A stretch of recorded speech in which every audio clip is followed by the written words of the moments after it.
Boa noite, irmãos. Já baixei. Que bom estarmos reunidos nessa noite. Que a graça e a paz do Senhor Jesus seja com todos. Vamos colocar de pé, vamos dar início de mais um culto, adorando e bendizendo o nome do Senhor Jesus.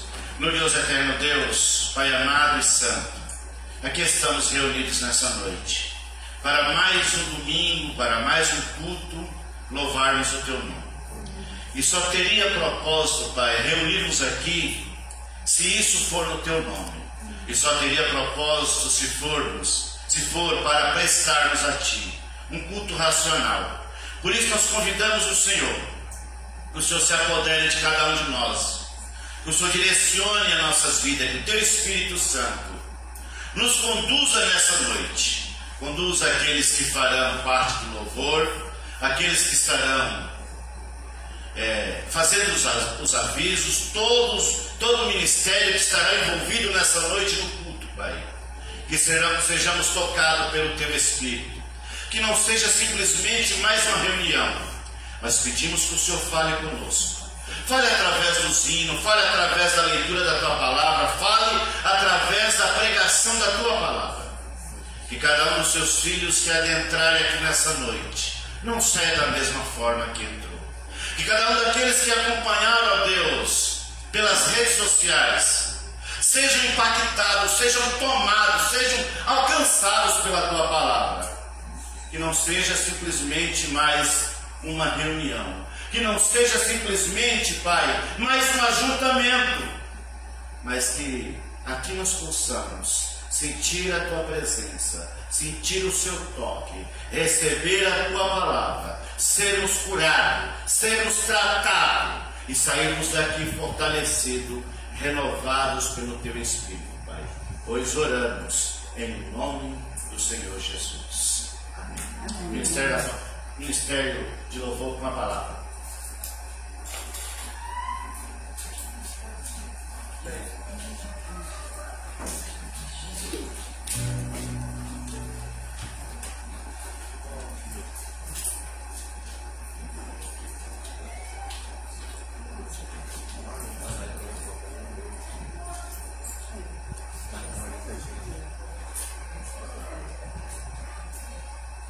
Graça e paz, igreja. Amém. Amém. Vamos adorar, vamos servir ao Senhor com alegria. Vamos declarar que Ele é santo, né? Que toda honra e toda glória seja somente dada a Ele.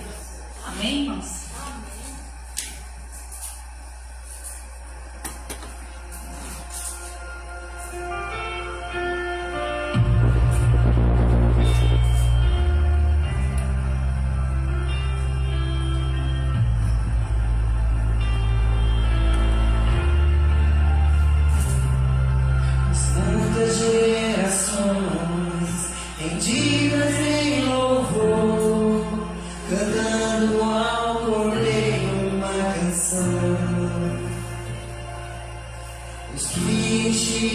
Foram e os que hão de crer, cantando.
Este é o momento dos dízimos e das ofertas.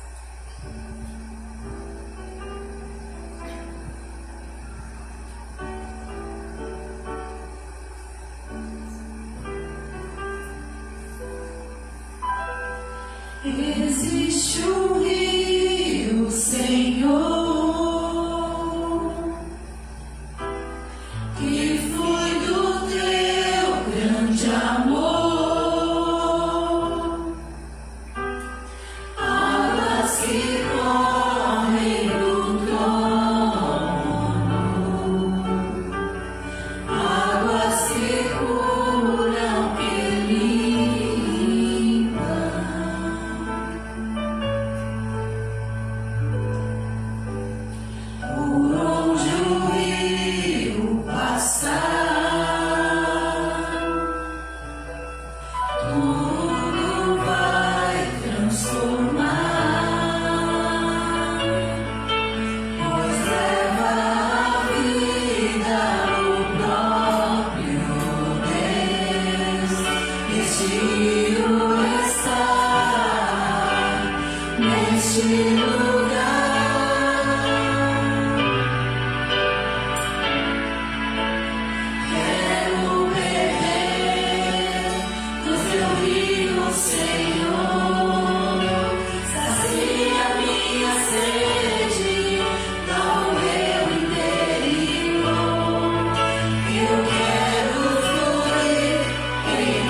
Esteja conosco, Pai, nesta noite, que venha estar conosco, Pai, que possamos estar atentos à Tua palavra, atento, Pai, em tudo que o Senhor tem que falar conosco, e que possamos aprender, Pai, cada dia mais a Tua palavra, Senhor. Muito obrigado, Pai, abençoe, Pai, o nosso pastor, Senhor. Usa o Teu servo, Pai, para falar conosco, Pai. Precisamos de Ti, Pai. Necessitamos de Ti, Senhor. E eu te agradeço, Pai, em nome do Senhor Jesus. Amém.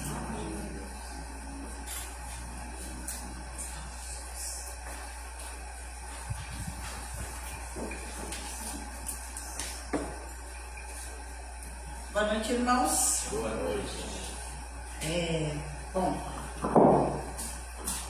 às quartas-feiras nós temos nossa reunião de estudo e oração, onde nós temos orado, temos recebido respostas e, como eu digo, embora nós oramos menos que deveríamos, mas o Senhor tem respondido, né? Mesmo nós aqui, como somos tão poucos, né? Mas o Senhor tem ouvido as nossas orações e tem respondido de acordo com a vontade dEle. Por isso nós louvamos o Senhor. Bom, quartas-feiras, reunião de estudo e oração. Domingo, 9 horas, EBD.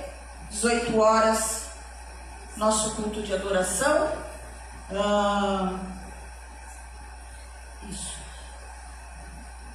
Conversa com o pastor.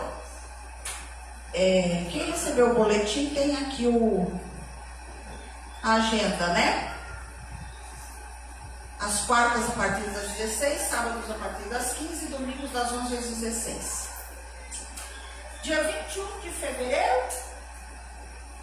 21 de fevereiro, gente, o Semeadores retorna. Vamos nos organizar, né, para que possamos dar um suporte para esse projeto. Dia 7 de março também nós temos aqui a reunião plenária, primeira reunião da plenária da BANC, que vai ser um chá, às 15h30.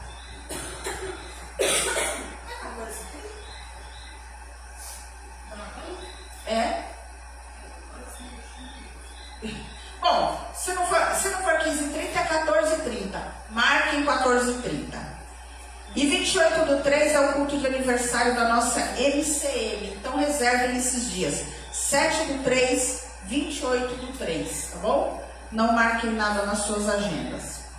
Bom, os nossos aniversariantes de fevereiro, dia 7, ontem foi o Vinícius Soares. Dia 13, a Júlia Gomes. Júlia Carvalho. Ela tem Gomes? Hã? Fagundes Carvalho. E dia 19/2, aniversário da Cecília Penha. Que beleza! Gente, nós ainda temos revistas da Escola Dominical. Quem quiser, por favor, R$10 apenas para cobrir o custo. E procura a Teia, né? Tá com você, Teia? As revistas? Ou pastor? Bom, procura a Teia ou pastor, tá? E ainda temos revistas. Ontem nós estivemos lá em Tremembé, foi o culto de posse do pastor Fábio Rocha, uma celebração muito bonita, os louvores, a pregação do pastor Sérgio Moreira, muito pertinente, falando aos pastores e à igreja, as igrejas lá representadas, né? Os pastores com relação às igrejas, família, vida pessoal, e as igrejas com relação ao pastor. Então foi um culto muito edificante, a palavra também exortativa e edificante, né? Foi muito, apesar da chuva, a igreja estava lotada, foi muito gratificante participar desse momento. A igreja esteve lá representada. Acho que é só isso, né? Que isso? Aniversário de Casa Verde. Que dia que é? 26 a 28 de fevereiro. São 3 dias. 70 anos da Igreja Batista da Casa Imirim. Do Imirim. Quinta-feira, 26/2, participação do quarteto IEBI, pastor Rubens. Pastor Rubens é da nossa associação, né? Agora, pastor Irlan, ele já foi presidente da Convenção Batista Brasileira, né? Da estadual também. Da estadual, né? Ele é emérito nas duas. Pastor Irlan, uma autoridade aí no meio batista. E sábado 28 do 2, a participação do pastor Fernando, que é o pastor titular da Igreja Batista Betel, também na nossa associação. Quem puder ir, né? 28 do 2, 27 do 2, 26 do 2. Então é sexta, sábado e domingo? Quinta, sexta E sábado. Quinta, sexta e sábado. É porque dia 14 hoje é que dia? 8.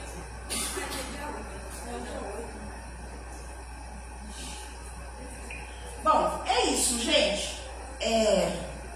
Passa a palavra para o pastor. Orem pela nossa igreja, orem pelo pastor, orem pela família do pastor. Não se esqueçam, não vamos orar agora porque a Patrícia acabou de orar, pastor. Pastor Rubem é o pastor da igreja. Ele que está em Mirim, é. Pastor da igreja. Não lembrava dele lá. Vamos fazer outro momento de oração diferente. Irmãos, chega perto aí de um irmão, uma irmã, irmãos com irmãos, irmãs com irmãs. Vamos fazer um momento de oração. Um momento de oração por você, pela sua família e pela nossa igreja. Os irmãos, procura dois par, dois em dois. Cada um faz uma breve oração, não demore muito para a gente ganhar tempo. E vai mais próximo da pessoa que você está. E depois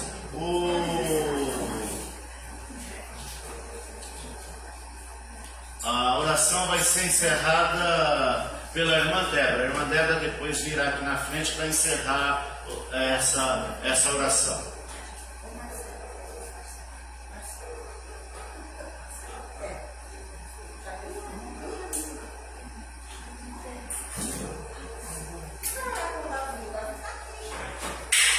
O Davi ora comigo, eu vou lá atrás orar com o Davi. Ou então vem aqui na frente, Davi.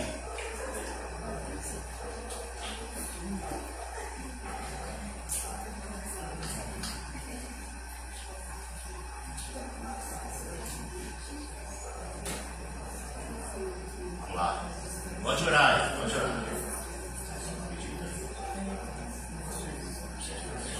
Pode orar.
Que as famílias sejam impactadas, sejam alcançadas pelo Senhor, pela tua presença, Pai, que elimina, Senhor, tudo que não te agrada, Pai, e traz nas nossas vidas um avivamento, traz um crescimento espiritual, traz um despertamento na tua igreja, neste lugar, e que ela seja uma luz, Pai, que ilumine, uma luz que, através da tua palavra, possa brilhar este Pai, alcançando vidas, Senhor.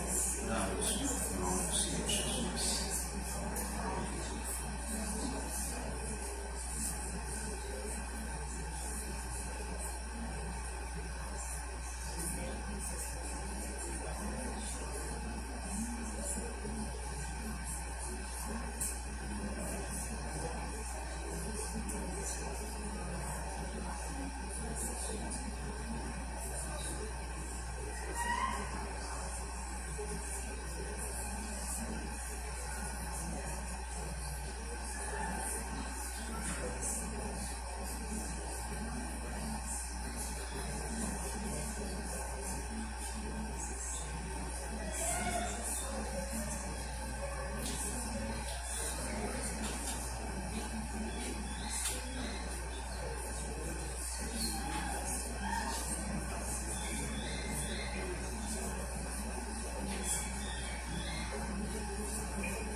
Senhor Jesus, nosso Pai amado, nosso Pai celestial, muito obrigada, Senhor. Obrigada por nós estarmos reunidos na Tua casa, diante de Ti, ó Pai. Obrigada por nos trazer até aqui, Senhor, na Tua santa segurança, ó Pai. Eu te peço, Senhor, que o Senhor esteja visitando cada lar aqui representado, ó Pai. Eu não sei das dificuldades que cada um possa ter, ó Pai, mas o Senhor nos conhece, Senhor. Que o Senhor possa estar nos lares, Senhor, que o Senhor possa estar abençoando, dando saúde, que o Senhor possa estar nos livrando, Senhor, de todo o mal. Que o Senhor possa abençoar essa igreja, ó Pai, de acordo com a sua vontade, Senhor. Que o Senhor possa estar presente no meio de nós, ó Pai. Que nós possamos estar dispostos, Senhor, a cumprir, Senhor, todas as suas vontades, ó Pai amado. Obrigado pelo teu amor. Que o Senhor nos perdoe, Senhor, pelas nossas falhas. Nos perdoe, ó Pai, porque às vezes nós não cumprimos todas as suas vontades, Senhor, mas mesmo assim o Senhor nos derrama a sua graça, Pai. Muito obrigado pelo teu Filho Jesus, um dia ter nos perdoado, Pai querido, e que nós possamos, Senhor, cada vez mais estar dispostos a te amar e a cumprir, Senhor, tudo que o Senhor tem preparado para nós. Em nome do Senhor Jesus, que eu te peço e agradeço. Amém. Queridos, vamos abrir a nossa Bíblia em Romanos, capítulo 11, do versículo 1 até o 10. Romanos 11, do 1 ao 10. Fiquemos de pé para fazermos uma leitura responsiva. Romanos 10, Romanos 11. Romanos 11, do 1 ao 10.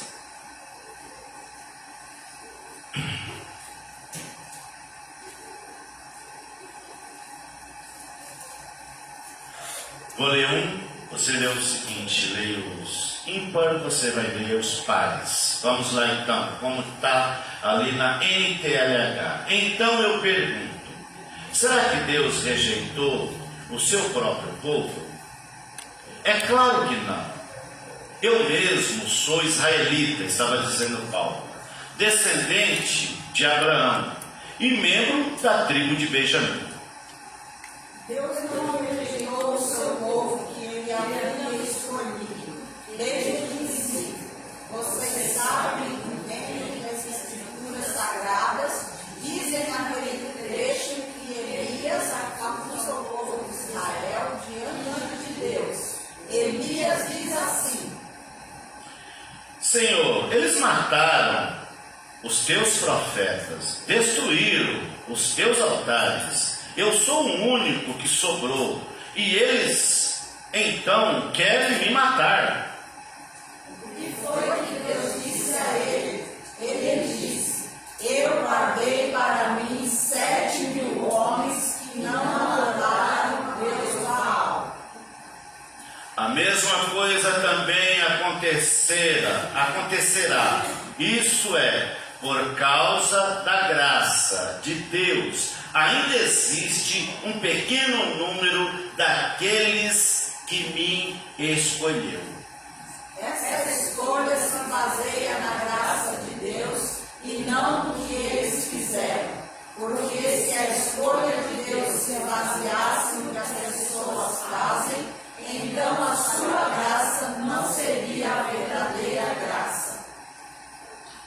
E isso quer dizer que não foi o povo de Israel que escolheu o que estava procurando. Quem o encontrou foi apenas um pequeno grupo que Deus escolheu.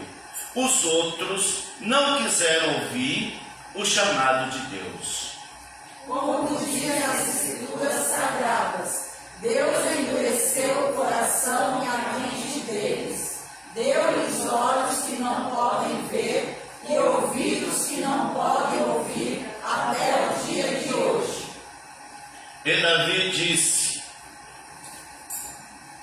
que nas suas festas eles sejam apanhados e enganados, que eles caiam e sejam castigados.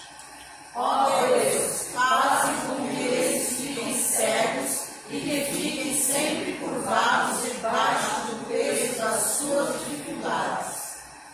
Agora eu pergunto, quanto aos judeus tropeçaram, será que eles caíram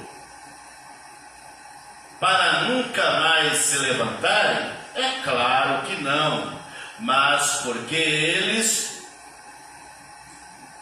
pecaram, para que eles pecaram, a salvação veio para os não judeus. A salvação veio para os não judeus, para fazer com que os judeus ficassem com ciúme deles. O pecado dos judeus trouxe grandes bênçãos para o mundo, e a sua pobreza espiritual trouxe ricas bênçãos para os não judeus. Era só até o 10, já passamos. Já passamos 2. Mas tá bom, melhor ler mais do que menos. Só isso, irmãos, pode sentar e curvar as suas cabeças. Pai amado, aqui estamos nessa noite, juntos, reunidos, felizes porque, apesar de nós, Pai, das nossas fraquezas, dos nossos defeitos, o Senhor nos escolheu.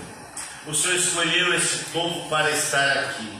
E o Senhor não faz acepção de pessoas, nem de judeu, nem de não judeu, de pessoa nenhuma, de pessoas, de todos aqueles que abrem o coração para Ti, o Senhor as recebe.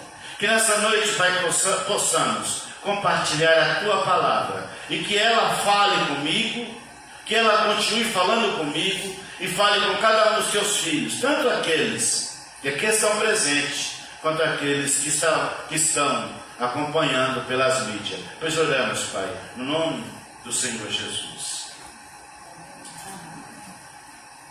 Título desta mensagem: o remanescente da graça, a fidelidade em Deus em meio à rejeição. A palavra-chave que nós podemos extrair desse texto, ou melhor, a frase de efeito, uma frase teológica que nós podemos colocar nesse texto, nesse sermão, extrair desse texto é: Deus sempre persevera um remanescente fiel, mesmo quando muitos rejeitam a graça. Deus preserva um remanescente fiel, mesmo quando muitos rejeitam a graça. Depois de mostrar que Israel tropeçou por buscar justiça pelas obras,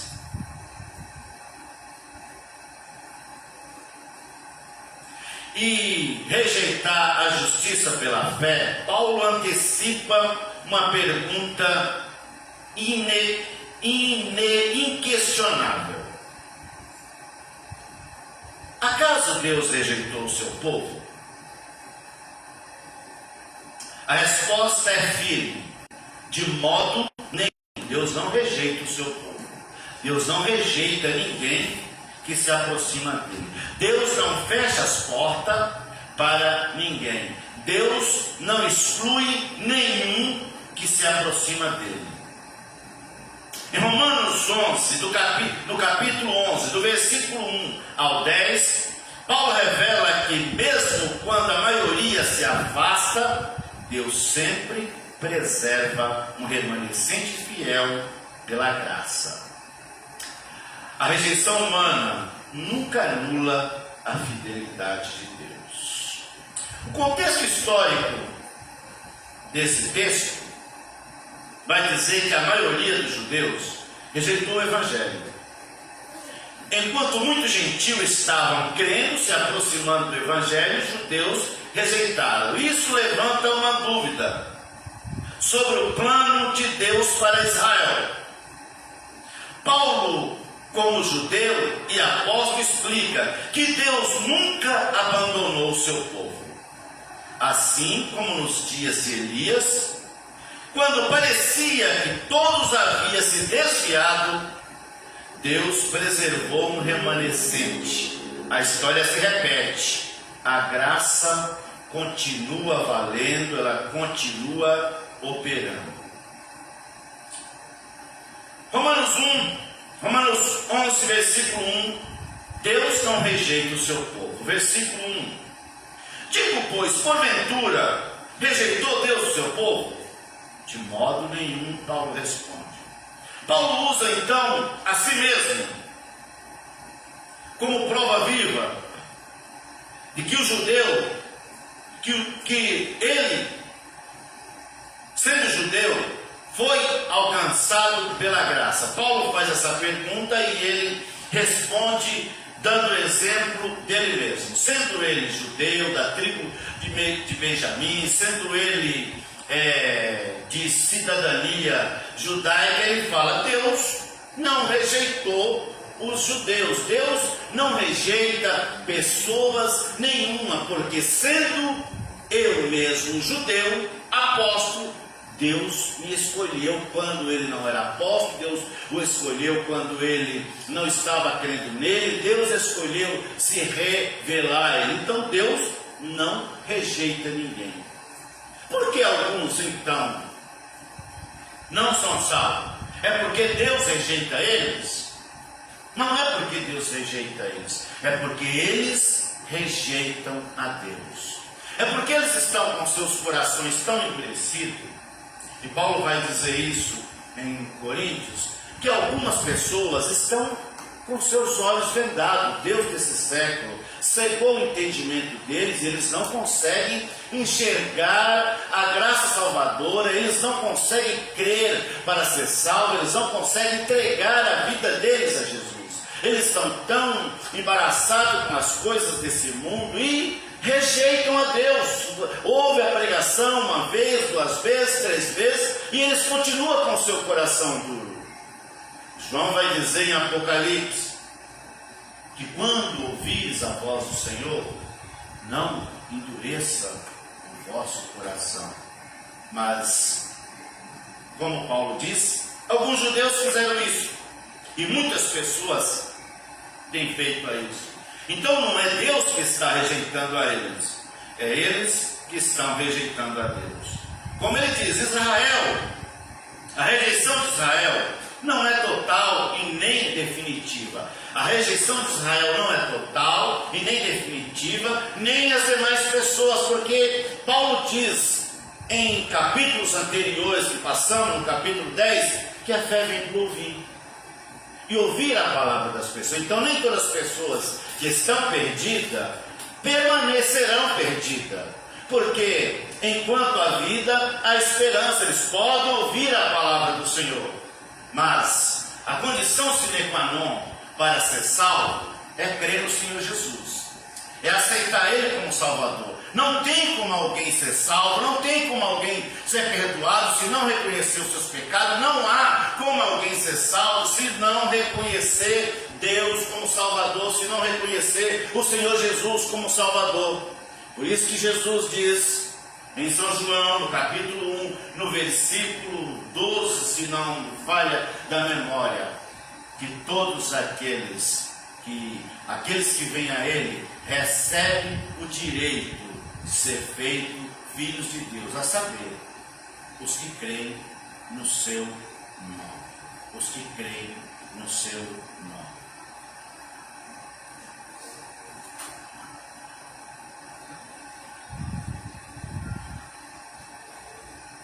Não conclua, não tire conclusão precipitada que Deus destinou alguém para a destruição porque está distante. A graça alcança onde menos esperamos. Nós às vezes nos precipitamos e quando vemos alguém que está com a vida desconcertada, que está longe do Evangelho, nós já falamos: esse não tem jeito, esse está perdido, esse está condenado. Mas quem somos nós para dar essa sentença? Por acaso Deus nos colocou como juiz? Claro que não, irmãos. A graça pode alcançar aqueles que menos nós esperamos. Nós podemos passar por aí pela rua, pela cidade, pelas cracolândias da vida e dizer: esses estão perdidos. Mas de repente alguém pode chegar lá, semear uma palavra para aquela pessoa e ela se rende ao Senhor. Vocês talvez devem ter acompanhado isso, acho que passou no Fantástico, acho que há uns 4 anos atrás. A irmã Silvia, que era conhecida como a bruxa da Cracolândia. Ela era uma improvável. Qualquer um que olhasse para ela dizia: essa está perdida, está condenada, não tem solução para ela. Até um dia que uma das missionárias do projeto Cristolândia cruzou com ela aí na cidade de São Paulo e deu um abraço nela. Mudou a vida dela. Aquele abraço, ela falou: ninguém nunca tinha me abraçado daquele jeito. E ela foi procurar elas depois e falou: irmãs, me leva para Casa Rosa.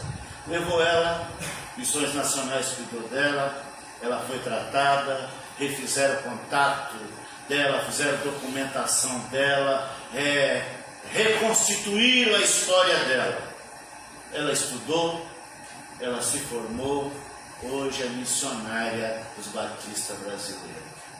Então, queridos, a graça pode alcançar quem nós menos achamos. Membros da nossa família, pessoas que nós conhecemos, que estão longe do Senhor, eles podem ser alcançados, porque Deus não os rejeitou. Eles é que ainda está rejeitando ao Senhor, eles que ainda estão com os olhos deles lacrados. Mas a nossa função é orar por eles e falar para eles de Jesus, e esperar que eles tenham fé, que eles recebam Jesus como Salvador. Romanos 11, versículo 2 e de 2 a 4. O exemplo de Elias e o remanescente. Reservei para mim 7.000 homens que não dobraram o seu joelho a Baal. Nós conhecemos a história de Elias, que depois de ter vencido 400 profetas de Baal, e parece que mais um número grande de Azerá, ele recebeu uma ameaça de Jezabel e de repente bateu nele uma depressão profunda, um medo horrível. O homem some de Israel, procura uma caverna, se esconde lá. No caminho ele começa a pedir a morte. Quando Deus fala com ele, ele falou: Senhor, eu estou sozinho. Mataram todos os seus profetas. O povo de Israel matou todos os seus profetas, destruiu os seus altares e ainda querem matar-me. Aí Deus disse para Elias: Elias, você está muito enganado, rapaz. Você está equivocado nesse pensamento seu. Eu ainda tenho 7.000 que não se corromperam. Essa é uma leitura que muitas vezes nós fazemos errada. Nós fazemos, falando: puxa vida, olha, todo mundo abandonou a causa do Senhor, todo mundo se distanciou da igreja. mas nós estamos fazendo a leitura pelas óticas humanas. Deus tem o seu. Nos países comunistas que nós imaginamos que não tem crente, lá tem pessoas que servem ao Senhor. Então não somos só nós. Existem milhares por aí. Elias achou que estava sozinho, mas Deus tinha reservado um remanescente. A fidelidade de Deus não depende da percepção humana. Às vezes nós olhamos com óculos embaçado. Nós não olhamos, nós não conseguimos enxergar com o olhar de Deus. Nós olhamos somente aquilo que está diante, nós conseguimos ver só aquilo que está diante dos nossos olhos, muito próximo. Mas Deus enxerga muito além. As nossas preocupações não muda isso. A fidelidade de Deus não depende das preocupações humanas. Mesmo quando tudo parece perdido, Deus está trabalhando. Há mais fidelidade ao redor do que você imagina. Há mais fiéis que servem a Deus do que nós podemos imaginar. Há muita gente. Você sabe quantos? Só batistas. Você sabe quantos milhões de batistas tem no mundo? 3 milhões de batistas. No mundo tem, só batista tem 3 milhões. 3 milhões de batistas segundo a Aliança Batista. No Brasil nós temos, parece que me fugiu agora o dado, mas parece que é 1.800.000. Parece que é isso, se eu não estou enganado. 14 mil igrejas. Mas nós temos outras denominações que o Brasil, os batistas estão em terceiro lugar, se não me engano, no ranking das igrejas que tem mais membros. Mas tem outras igrejas que estão na frente, que tem um número de membros muito maior do que os batistas. Então, tem muita gente. E Deus está alcançando muitas pessoas. Agora, nós temos um desafio.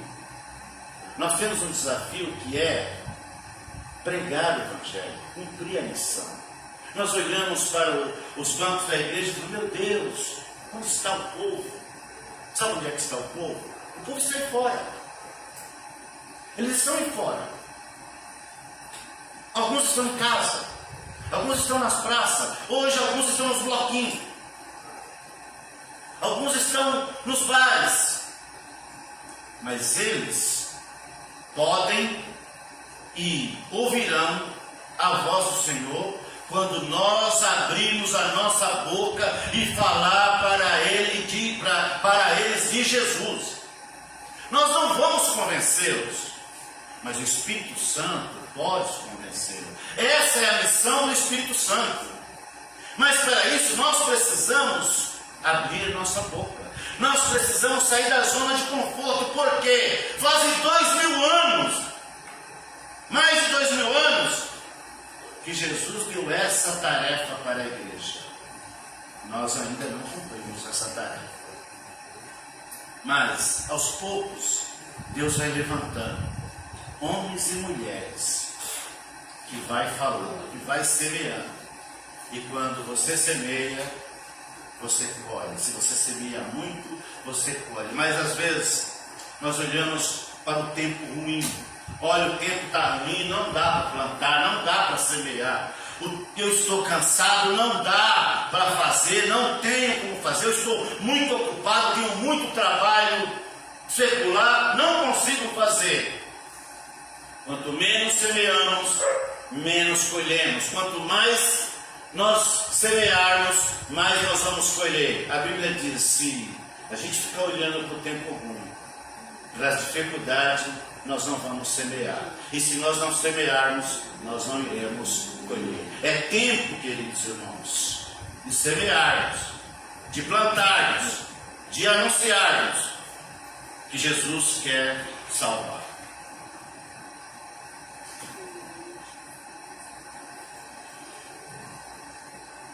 quando tudo parece perdido, Deus está trabalhando. Há mais fidelidade ao redor do que você imagina. Versículo 5. Um remanescente segundo a eleição da graça. Assim, pois, também. Agora ficou um remanescente segundo a eleição da graça. A perseverança do remanescente é obra da graça, não é mérito humano. Paulo, ele parece que todo o capítulo de Romano, ele vai sempre colocando na cabeça dos judeus, colocando na cabeça dos seus ouvintes, que a salvação não depende das obras, que a salvação não depende do esforço humano, que a salvação não depende do mérito. Ninguém tem mérito, não há nenhum que tenha mérito. A salvação é para todos aqueles que recebem Jesus como Salvador. Não tem um privilegiado, a graça não privilegia ninguém, apenas aqueles que se chegam a Jesus. E aqueles que se chegam a Jesus, ele recebe. Aqueles que se chegam a ele é porque são os escolhidos, aquele que ouve as suas palavras. A perseverança do remanescente não é obra, não é por obra, mas e não é um mérito humano, é coisa de Deus. Deus sempre mantém um povo fiel em todas gerações, em todas todos os épocas, em todos os lugares, mesmo aqueles lugares mais fechados do Evangelho, mesmo aqueles lugares onde não há uma liberdade do Evangelho, mesmo aqueles lugares com a menor população de pessoas que creem em Deus, existe lá os seus remanescentes, existe aqueles que não dobraram o joelho, como diz no texto que Paulo refere-se a Elias, que não se corromperam, que não jogaram a toalha, que não abandonaram o Senhor, que não trocaram o seu Deus, que não negociaram a sua fé. Vocês lembram da história de Misael, Ananias e Azarias e Daniel lá na Babilônia?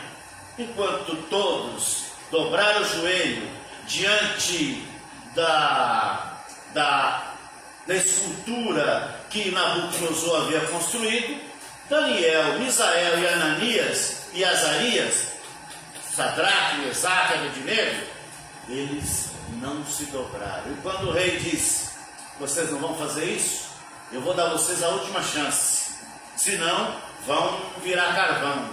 Ele falou: rei, nós não temos necessidade de responder quanto a esse negócio. O nosso Deus, se Ele quiser, Ele pode nos livrar da sua mão.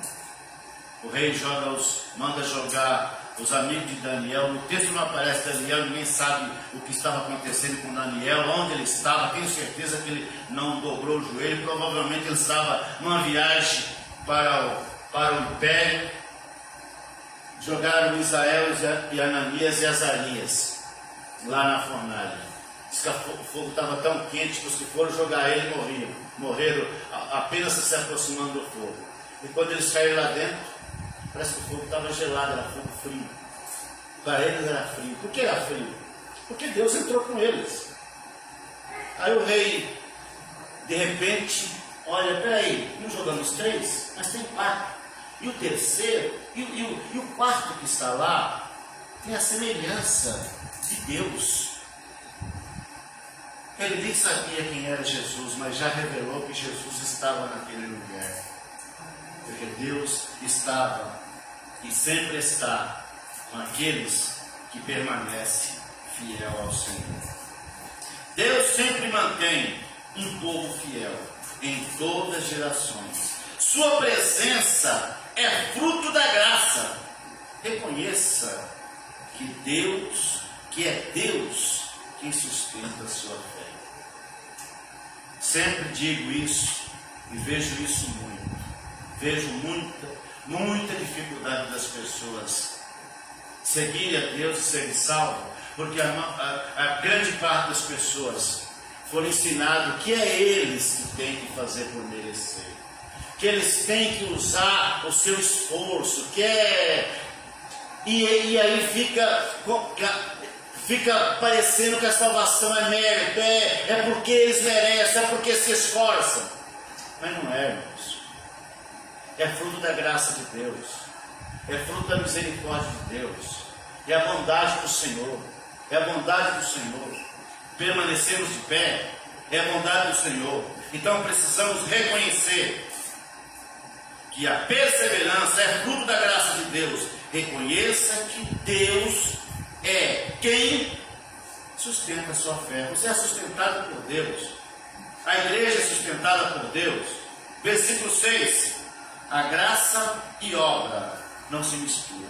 A obra e a graça é igual óleo e água. Não se mistura, elas são opostas. É igual o ímã, os dois ímãs que você inverte o polo deles, um afasta do outro. A graça e a obra, elas não se misturam. Elas podem até se completar, mas não se misturam. A graça é absoluta na salvação.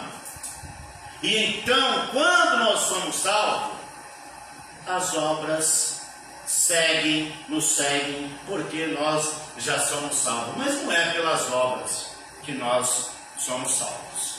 A salvação é totalmente de graça. Só por graça, já não pelas obras. De outra maneira, a graça já não é graça. Se fosse pelas obras, a graça não seria graça, a salvação seria mérito, a salvação não seria um dom, não seria um presente de Deus. A salvação é totalmente pela graça. Qualquer mistura com a obra destrói o Evangelho. Se colocarmos que a salvação depende de obra, nós mutilamos o Evangelho. A graça é gratuita, soberana e suficiente. Não precisa de mais nada. Não precisa de nenhum acréscimo. Paulo encontrou alguns judaizantes numa das igrejas que ele estava fundando, e esse judaizante dizia: olha, não vai nessa história de apenas só acreditar em Jesus, apenas fazer só pela graça. Coloque algumas coisinhas a mais, faça circuncisão, faça mais algumas coisinhas, mais alguns rituais. Lá no Antigo Testamento, sabe aquelas pessoas que vêm com aqueles conselhos? Se não fazer mal, bem não faz mal sim. Nós só precisamos da graça e da misericórdia do Senhor Jesus. Não precisamos de nenhum complemento. Por isso que eu gosto muito de uma declaração que João faz quando Jesus estava na cruz, que ele fala: tetelestai, está consumado, a obra que me deste a fazer, ela foi concretizada. E eu gosto muito do que João está trazendo no conteúdo dele, dizendo que somente por Jesus é que nós somos salvos, e que o sacrifício de Jesus é um sacrifício perfeito, um sacrifício eficaz, que estava valendo para eles, que era contemporâneo do Mestre, mas que valia também para aqueles que viveram no passado, morreram esperando a promessa do Messias, e valeria para o futuro, para aqueles que viriam depois. Valeu para nós e continua valendo. O sacrifício de Jesus continua em evidência, continua valendo, não perdeu o seu valor. Não precisamos acrescentar mais nada, nós só precisamos crer na graça, na misericórdia dele. Só precisamos olhar para o Evangelho do Senhor Jesus como boas novas, como boas notícias, como aquela notícia que veio para mostrar para o homem que ele está perdido sem Jesus Cristo, mas que ele pode ser salvo a qualquer momento.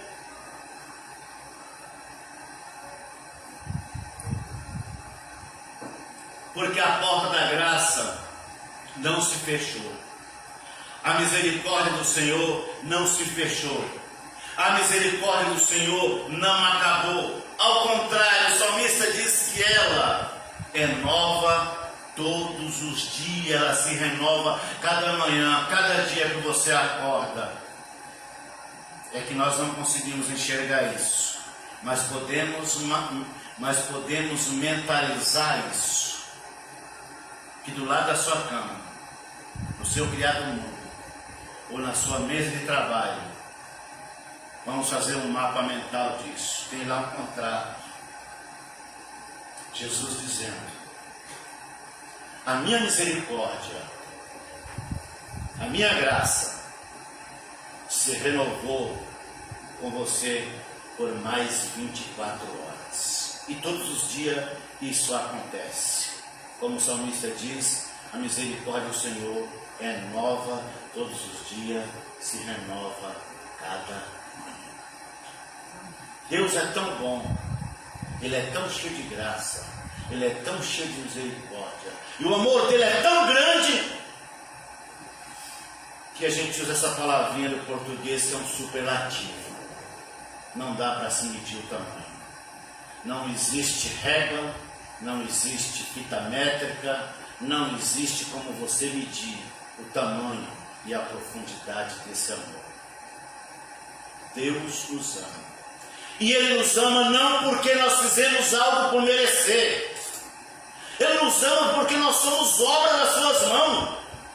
Nós somos criatura dele, criada por Ele.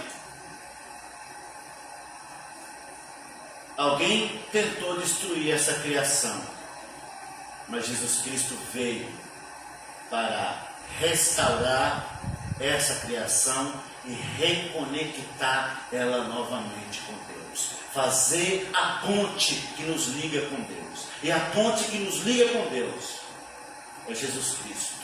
Sua graça, sua misericórdia, sua bondade, seu amor.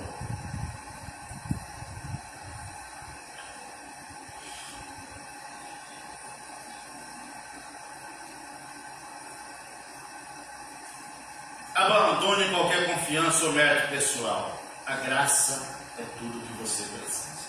A graça é tudo o que você precisa. 7 e 11, versículo 7 ao 10, do 7 ao 10. O endurecimento dos que rejeitam. Os eleitos alcançaram e outros foram endurecidos. Como a gente entende isso? Como a gente pode entender essa Bíblia?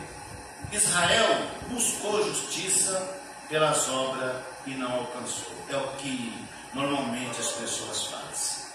Parece que o Evangelho é muito simples, que as coisas de Deus é muito simples, e que nós precisamos criar mais alguns adendos, ou criar algumas dificuldades, subir o sarrafo para dificultar, e parece que aquilo que é de graça, aquilo que você não faz sacrifício, parece que não tem muito valor. Parece que as pessoas não dão muito crédito. Israel estava tentando buscar a justiça pelas suas obras e não alcançou. E assim seguem muitos hoje, querendo buscar a justiça de Deus e a salvação de Deus, baseado naquilo que eles podem fazer, nos seus esforços, nas suas obras, e assim não vão alcançar. O endurecimento é consequência da rejeição presente. Eles endurecem o coração porque têm rejeitado a Deus. E se estão rejeitando a Deus, o coração vão ficando cada vez mais entenebrecido. Mas existe uma promessa de Deus, lá no Antigo Testamento, que Ele trocaria o coração de pedra das pessoas e colocaria um coração de carne. Paulo cita Davi para mostrar que isso já havia sido anunciado, dessa dureza, dessa rejeição. Não brinque com a rejeição na palavra. O coração pode endurecer quando resiste repetidamente à verdade. E aqui nós temos um alerta, que nós não podemos brincar com a palavra de Deus, porque ouvimos hoje, mas falando assim, peraí, eu tenho algumas coisas ainda para resolver, eu vou usar mais a minha vida, eu vou gastar mais tempo nesse mundão, depois qualquer hora eu faço isso, qualquer hora eu volto para Jesus. E o tempo vai passando, e o coração vai endurecendo, e nós vamos esquecendo do que ouvimos a palavra. Eu ouvi certa vez um pregador dizer que uma missionária recebeu um chamado de Deus para fazer a obra, mas aí ela falou assim: sou muito nova e preciso cuidar da minha família, dos meus negócios, eu vou fazer isso depois.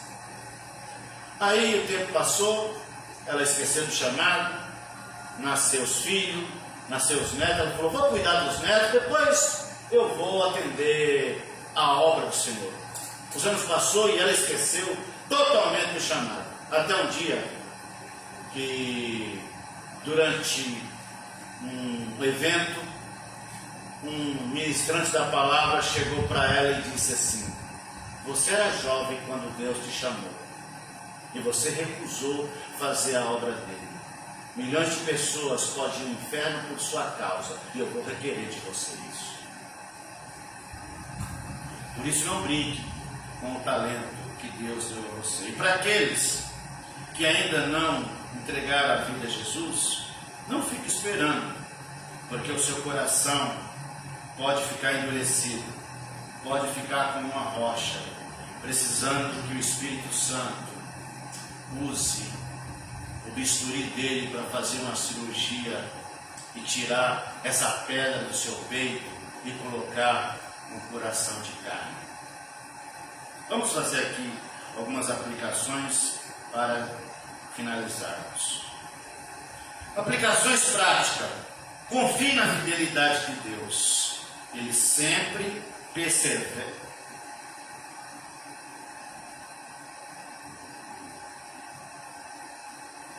Ele sempre preserva um remanescente, mesmo quando a maioria se afasta. Deus sempre tem o seu remanescente, mesmo quando a maioria se afasta. Valorize a graça. Sua fé não é mérito seu, é obra de Deus em você. A fé que está na sua vida, no seu coração, não é mérito seu, é obra da graça de Deus em você. Cuidado com o endurecimento. Responda prontamente à palavra. Não deixe o coração se tornar insensível. Não deixe seu coração virar pedra e ficar insensível. Encoraje os fiéis. Há mais gente servindo a Deus do que você imagina. Fortaleça. Seja forte. Fortaleça os remanescentes. Preserve na fé. A graça que te salvou é a mesma que te sustenta diariamente. A graça que te salvou é a mesma que te sustenta diariamente. Conclusão. Deus não rejeita seu povo. Ele sempre preserva um remanescente fiel. Sustenta pela graça, mesmo quando muitos rejeitam. Deus continua chamando, salvando, mantendo os seus escolhidos. Que você viva como parte desse remanescente, firme, humilde e dependente da graça que nunca falha. A graça que nunca falha. Dependa de Deus, da sua graça, da sua bondade, da sua misericórdia, da graça que nunca falha. Ministério do Louvor, a vocês.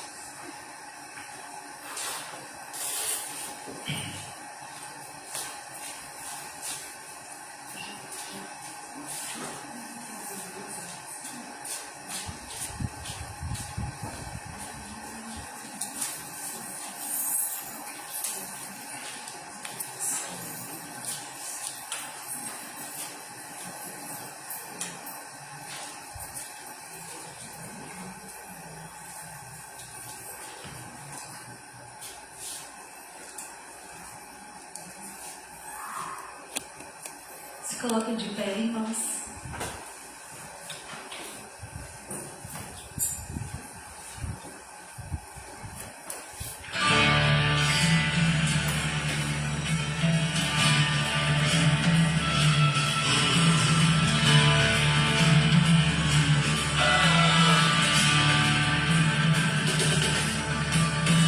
Alguém da Ásia me disse, vem me ajudar. Posso ouvir a África pedir por socorro. Ruanda, Somália, Nigéria, clamando um povo de amor. Vou fazer tudo que eu posso fazer, eu vou.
você esteja disposto a ir a fazer aqui, lá e acolá, aonde o Senhor te mandar.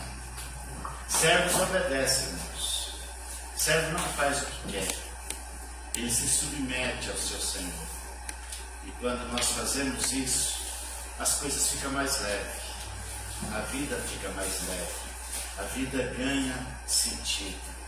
Nós sentimos, você sente que está no centro da vontade de Deus. A melhor coisa é obedecer à vontade do Senhor.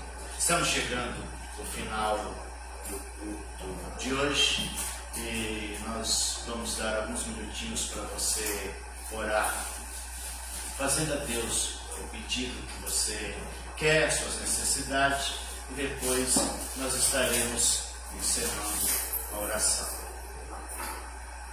Pode orar.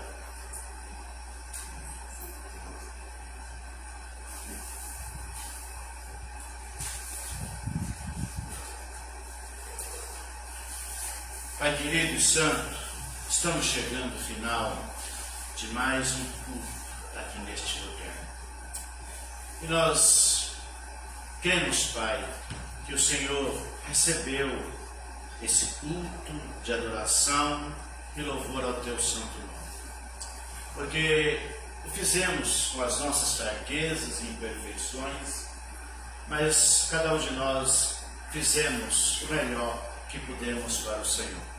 Peço que o Senhor esteja abençoando cada um desses teus filhos que se encontram aqui nesse recinto, aqueles também que não puderam estar aqui, aqueles que estão com algum problema de saúde, aqueles que estão acompanhando, Pai, pela mídia, que o Senhor esteja os abençoando no decorrer dessa semana, que o Senhor esteja guardando, cuidando deles, dando saúde, Pai, àqueles que estão enfermos, trazendo solução na vida daqueles que estão com problemas, seja eles de ordem financeira, espiritual, profissional, matrimonial, seja lá qual for o problema que eles estão vivendo, Pai.